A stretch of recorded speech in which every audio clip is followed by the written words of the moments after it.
Donc un des principaux motifs de consultation en médecine vétérinaire durant la période estivale sont les épillets. Alors qu'est-ce qu'un épillet?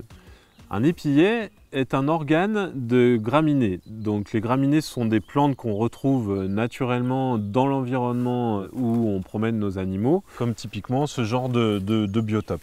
Donc par exemple ici, on peut constater qu'on a différentes variétés de plantes qui poussent ici, et notamment des graminées. Des graminées, au fur et à mesure qu'on avance dans la saison estivale, vont sécher, comme c'est le cas ici, pour donner ce type de plante, au bout duquel on a donc la fleur de la graminée qui contient le fruit. Cette fleur, comme vous pouvez le voir, se détache très facilement de la tige et est extrêmement pointue à son extrémité et collante de par ces espèces d'inflorescences ici. Donc elles peuvent très facilement se coller dans les poils de votre animal et de par ce côté pointu, peuvent pénétrer à travers la peau de l'animal et ensuite cheminer dans le corps de l'animal et provoquer des dégâts plus ou moins importants selon le lieu de pénétration et la distance à laquelle elle rentre. Une fois que ça se détache, voilà, ces petites herbes-là peuvent provoquer des dégâts chez votre animal en rentrant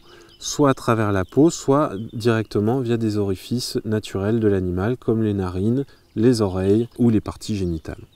Donc pour vous donner une idée de ce que ça peut donner quand votre chien se promène dans ce type d'herbe, il suffit de passer sa main comme ça et sans même faire le moindre effort, regardez le nombre d'épillets qui sont venus se coller à ma main et qui n'est pas poilu pour le coup.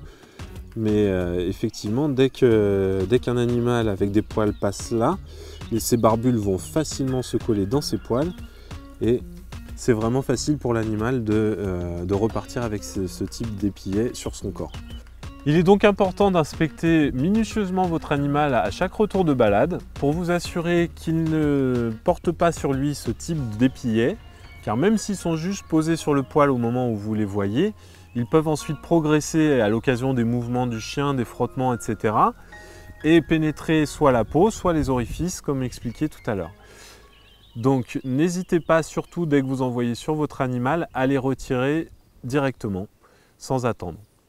Au niveau des symptômes qui doivent vous alerter d'un risque potentiel d'affection par un épillet sur votre animal, les principaux symptômes sont des éternuements intempestifs si l'épillet est rentré dans la narine de votre animal, le secouement de la tête si l'épillet est rentré dans les oreilles, mais on peut avoir aussi des écoulements oculaires s'il est rentré au niveau des yeux, ou vraiment de la douleur au niveau des yeux.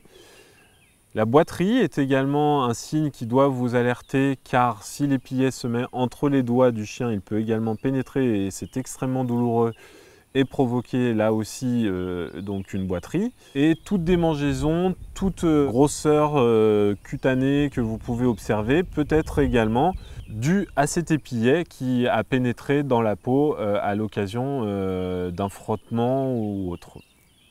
Donc ces symptômes doivent vous alerter sur votre animal, que ce soit un chien ou un chat, car le chat peut aussi avoir des épillets, tout comme n'importe quel animal à vrai dire, et même nous devons faire attention. Si vous observez ces symptômes, il est important de consulter votre vétérinaire sans tarder, car plus tôt on pourra prendre en charge cette problématique, moins l'épillet aura le temps de progresser, et il peut progresser par exemple s'il rentre par les narines, il faut savoir qu'il peut finir par atterrir dans les poumons, où là ça devient beaucoup plus compliqué d'aller le récupérer.